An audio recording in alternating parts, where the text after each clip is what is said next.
Welcome to another episode of Smart Local Digital TV with smartlocaldigital.com. I'm Jose Quiroz, and today we're talking about the Facebook algorithm. I know a lot of local businesses and a lot of local marketers are out there thinking, how does Facebook determine what I see and the content that I throw out there and who sees my content?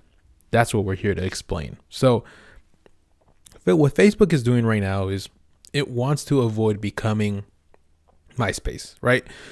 Where at the end of the life of MySpace, it became a Times Square. It became Times Square. There's billboards and sales everywhere. Facebook wants to avoid that. The way it avoids that is by being really selective on the content and the profiles that it allows to be created onto its platform.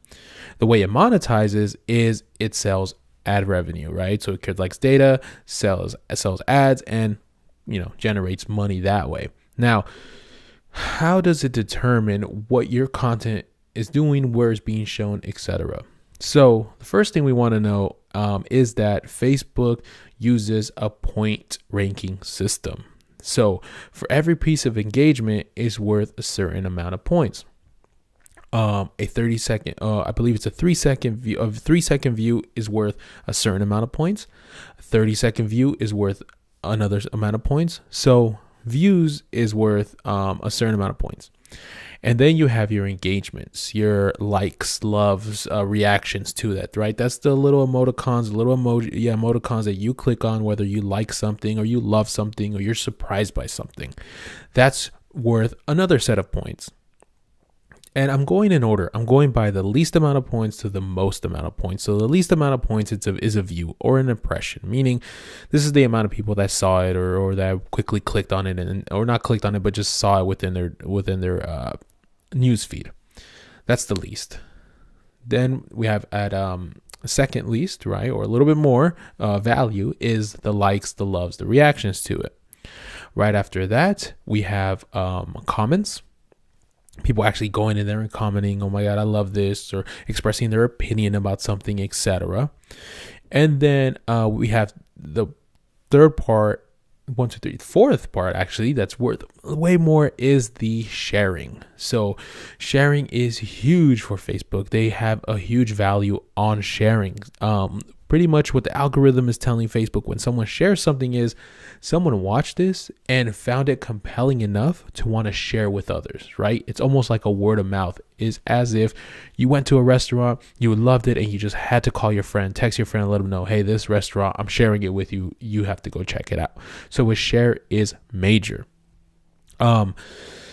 Negative points. If someone reports it, if someone marks it as spam, etc., that dings you really, really heavy. And it's worth a lot of negative points, which you don't want to accumulate. So first things first is Facebook uses a algorithm or a mathematical equation of points based on views, engagement, comments, and shares.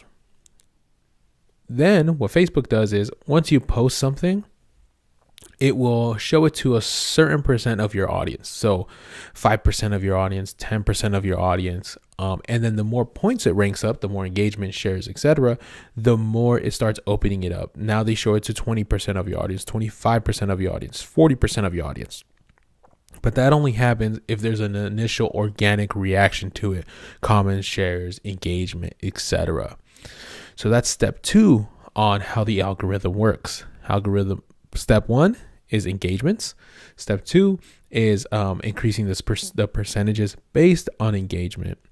And step 3, the way it determines what it's going to show to people is paid, right? So all that other stuff is organic, and then you have paid. A little advice and tip and tricks that I usually give my local clients is wait for engagement to happen organically before you start putting any paid advertising to it, because the more organic engagement there is and the more organic points you gather, the cheaper it's going to be for you to pay for it to promote. So if you throw something out there and it has 0 likes, 0 comments, 0 shares, hopefully not a negative, but no type of engagement, and then you put money towards it, it's going to cost you more than something that has 100 likes and 50 comments and 10 shares. So be aware of the organic.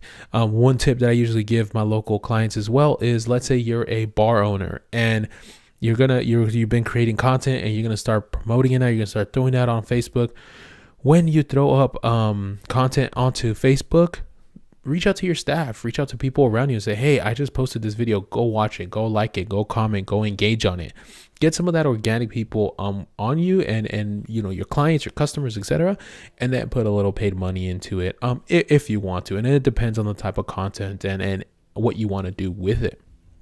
So Facebook is really, really just trying to make sure that it has your attention and it's giving you the type of content that you want when you go in there. That's why you start seeing kind of repetitive things. If you're always consistently clicking on dog videos, you're going to see a lot of content around dogs, which is, it's good and bad. It's good because it's going to keep you interested in what you're interested in, but then it's bad because it doesn't open you up to the other perspectives and sides of it. But as a business owner, it's great to leverage knowing that that's how it all works. Now, before I let you guys go, another tip that I give my local clients is less is more now. Long gone are the days of needing to post on Facebook 10 times a day, 100 times a day, whatever the dramatic number was. Now it's more valuable to post less, but post valuable content that's going to be evergreen, content that's going to live for a long time. So make sure that you're looking at your insights, you're pulling your data and you're seeing, okay, what were my top posts of the past 180 days, the past 60 days? What was the content around that? How can we repurpose it? Do we create more content similar to that? Is it a video? What was in that video, etc.? So make sure that you're being a little bit more particular in what you're actually posting rather than just throwing information out there. 5 posts a month that do really, really well and that live on Facebook for weeks and weeks on end is much more valuable than 100 posts a month that didn't really do that well. So with the Facebook algorithm and information about that, I'm Jose Quiroz from smartlocaldigital.com. If you have any questions regarding online marketing and local customer acquisition, make sure you reach us at smartlocaldigital.com.